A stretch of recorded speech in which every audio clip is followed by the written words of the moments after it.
Assalamualaikum warahmatullahi wabarakatuh. Saya Miftahul Zani Siregar dan Nurjana Tanjung. Kami dari kelompok 5, mata kuliah perkembangan peserta didik. Di sini kami akan menjelaskan tentang aspek-aspek perkembangan perilaku dan pribadi. Dalam aspek-aspek perkembangan perilaku dan pribadi terdapat 3 subjudul. Yang pertama yaitu tugas perkembangan remaja. Menurut Hafid Burns mendefinisikan tugas perkembangan adalah tugas yang muncul pada saat atau sekitar periode tertentu dari kehidupan individu, dan jika berhasil akan menimbulkan fase bahagia dan membawa keberhasilan dalam melaksanakan tugas-tugas berikutnya.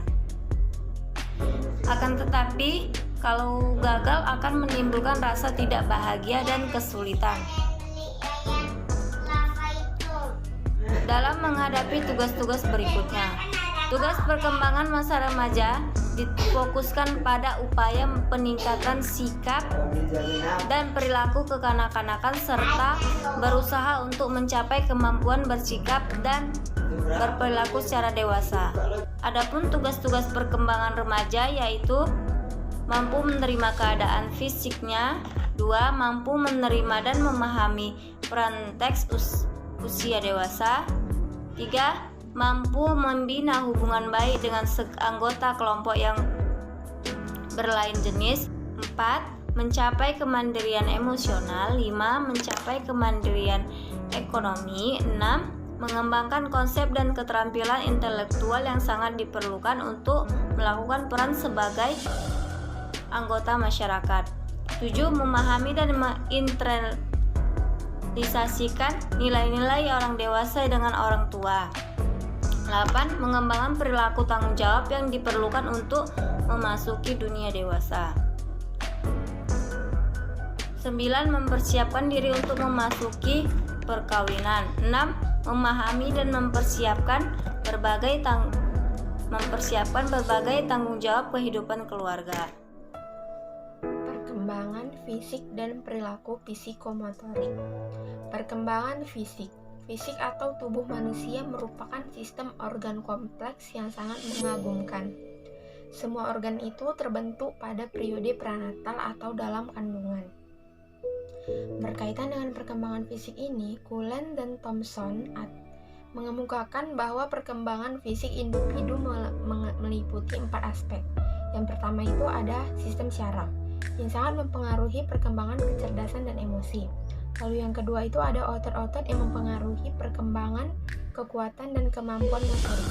Lalu yang ketiga itu ada kelenjar endokrin yang menyebabkan monol pola tingkah laku baru seperti pada usia remaja, yang menyebabkan perkembangan perasaan senang untuk aktif dalam suatu kegiatan yang sebagian anggotanya terdiri dari lawan jenis dan struktur. Dan yang keempat itu ada struktur fisik atau tubuh yang meliputi tinggi, berat, dan proporsi. Lalu perkembangan perilaku psikomotorik. Perilaku psikomotorik ini memerlukan koordinasi fungsional antara neuron musolar, sistem atau persyaratan dan otot, dan fungsi psikis atau kognitif, afektif, dan konatif. Lore menyatakan bahwa ada 2 perilaku psikomotorik utama yang bersifat universal harus dikuasai oleh setiap individu. Pada masa bayi atau pada masa kanak-kanaknya ia berjalan dan memegang benda. Kedua jenis keterampilan psikomotorik ini merupakan basis bagi perkembangan keterampilan yang lebih kompleks seperti yang kita kenal dengan sebutan bermain. 2 prinsip perkembangan utama yang tampak dalam semua bentuk perilaku psikomotorik ini. Yang pertama, bahwa perkembangan itu berlangsung dari yang sederhana ke arah yang lebih kompleks. Lalu yang kedua, yang kasar dan global ke arah yang lebih halus dan spesifik tetapi terkoordinasi. Lalu ada perkembangan bahasa dan perilaku kognitif. Perkembangan bahasa itu merupakan kemampuan untuk berkomunikasi dengan orang lain. Perkembangan bahasa dipengaruhi oleh lingkungan, karena pada dasarnya merupakan hasil belajar dari lingkungan. Perkembangan bahasa ini terkait dengan perkembangan kognitif yang berarti faktor-faktor intelek atau kognisi sangat berpengaruh terhadap perkembangan kemampuan bahasa. Faktor-faktor yang mempengaruhi perkembangan bahasa itu ada 5, yaitu umur anak, kondisi lingkungan, kecerdasan anak, status sosial ekonomi keluarga, dan kondisi fisik. Lalu yang terakhir ada perkembangan perilaku kognitif. Perilaku kognitif adalah psikologis manusia yang meliputi setiap mental yang berhubungan dengan pemahaman, pertimbangan, pengolahan informasi, kesengajaan, dan keyakinan. Perkembangan kognitif manusia mulai berkembang sejak ia baru lahir. Tahap-tahapan perkembangan perilaku kognitif itu yang pertama ada tahap sensori motor.